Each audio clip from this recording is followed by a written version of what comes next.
Hi friends, life of Jaya Sayan channel. வாங்க இன்னைக்கு கீரை மசியல் ப்ளஸ் கருணக்கிழங்கு ஃப்ரை பார்க்கலாம். இன்னைக்கு கீரைக்கு பருப்பு, துவரம்பருப்பு, சிறுபருப்பு, பச்சை மிளகா, வெங்காயம்,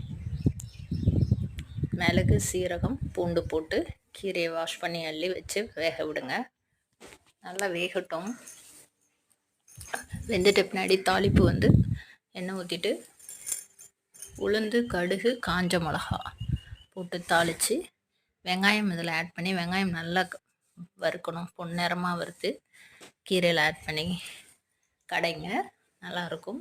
கீரை வெந்துருச்சு, ஆஃப் பண்ணிடலாம். இறக்க போகிற கொஞ்ச நேரத்துக்கு முன்னாடி தக்காளி போட்டு பண்ணுங்கள். அது இன்னும் கொஞ்சம் நல்லாவே இருக்கும். கடையும் போது முன்னாடியே முதல்ல போட்டுறத விட ஒரு 5 மினிட்ஸ்க்கு முன்னாடி போட்டு இறக்குங்க. கீரையில் டேஸ்ட் கொஞ்சம் கூட கிடைக்கும். தக்காளியை கடையல் ரெடி, தாளிச்சாச்சு. கீரை கடையல் இது தான். அடுத்து ரசம் வைக்கலான் இருக்கேன். ரசத்துக்கு மிளகு, சீரகம், சோம்பு, கிராம்பு, ஏலக்காய், தனியா, பூண்டு இதை போட்டு மிக்சியில் அடிச்சுக்கோங்க. கல்யாண வீட்டு ரசம்னு சொல்லுவாங்களே, நம்ம கல்யாணத்துக்கெலாம் போனால் ஒரு நல்ல ஒரு வாசனையாக ரசம் நல்லாயிருக்கும், குடிக்கலான்னு போல தோணும்ல, அதுதான். கடுகு, வெந்தயம், காஞ்ச மிளகா போட்டு தாளிச்சுக்கோங்க. இந்த மிக்சியில் அரைச்ச அந்த இதை எண்ணெயில் போட்டு லைட்டாக வறுத்துட்டு அப்புறம் ரசத்தை தூக்கி ஊற்றுங்க. கல்யாண வீட்டு ரசம் சூப்பராக ரெடி ஆயிரும்.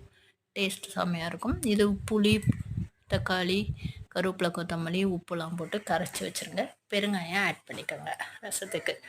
ரசம் தாளித்து விட்டு நுரக்கட்டி இறக்குறதோட ஒரு கொதி விட்டு இறக்கணும்னா நல்லாயிருக்கும். தாளிச்சாச்சு.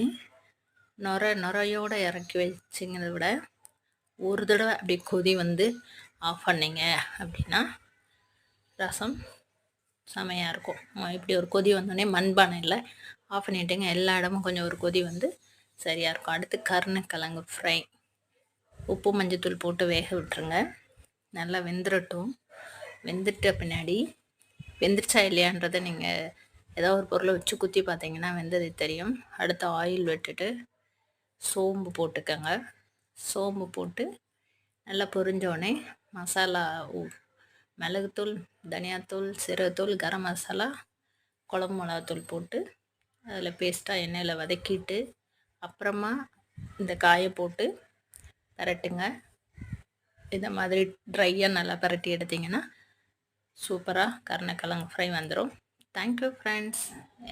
சேனல் பிடிச்சிருந்தா லைக் பண்ணுங்கள், ஷேர் பண்ணுங்கள், சப்ஸ்கிரைப் பண்ணுங்கள்.